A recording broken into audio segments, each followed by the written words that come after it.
Glenmark life sciences का IPO आ रहा है। पिछले हफ्ते हम लगातार बात कर रहे थे और शुक्रवार को ये बात कर रहे थे कि देखिए जो तेजी बन रही है ग्लेनमार्क में शायद इस वजह से बन रही है और फाइनली ये खबर सामने आती दिख रही है।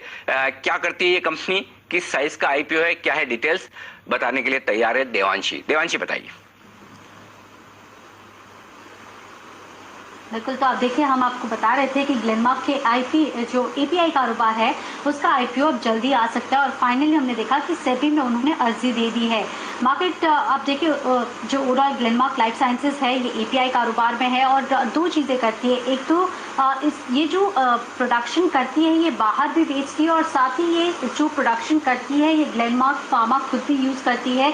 तो इनकी जो टोटल सेल्स है उसमें उनकी कैप्टिव सेल्स भी इंक्लूडेड हैं, यानी कि ग्लेनमार्क फार्मा भी इसका इस्तेमाल करती है।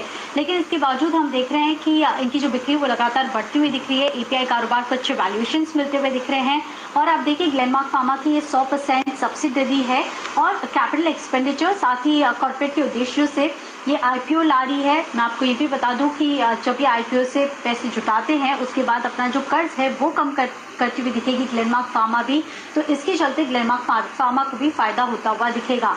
इसके अलावा दिसंबर की अगर बात करें, दिसंबर 2020 तक, तो करीब कंपनी के पास 120 मॉलिक्यूल का एक ग्लोबल पोर्टफोलियो था जो कि काफ़ी बड़ा माना जा रहा है और आने वाले समय में और ज़्यादा जो प्रोडक्ट्स है वो ऐड करने पर कंपनी कामकाज करती हुई दिख रही है। प्रोडक्ट पाइपलाइन भी काफ़ी ज़्यादा मजबूत है। Europe, north America, Latin America में कंपनी एक्सपोर्ट करती है। इसका जो फायदा है वो भी मिलता हुआ दिख रहा है ग्लेनमार्क लाइफ साइंसेज को।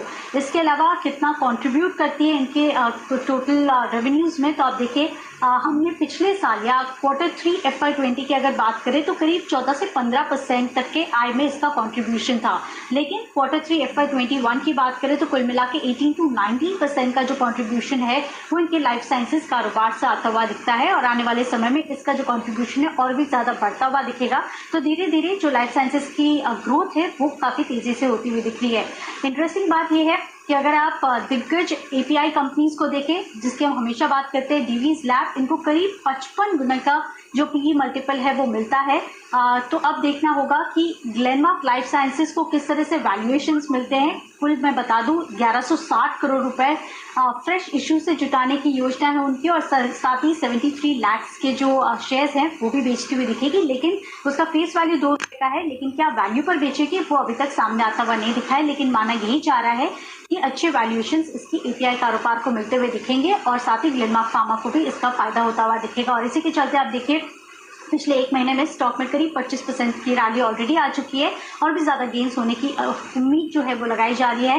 ग्लेनमार्क फार्मा पर आज जेपी मॉर्गन की रिपोर्ट आई थी इनके 530 तक के टारगेट से और इनका कहना है कि एपीआई सब्सिडरी के आईपीओ के बाद भी कंपनी को थोड़ा से कैश की ज़रूरत पड़ेगी। तो फंड कहाँ से जुटा रही है कंपनी, इस पर आपको फोकस करना है। लेकिन इसके जो लाइफ साइंसेज कारोबार है इस पर आपके जो प्राइसेस आते हुए दिखेंगे, जो वैल्यूएशन मिलेंगे, इस पर आप ज़रूर नज़र रखें।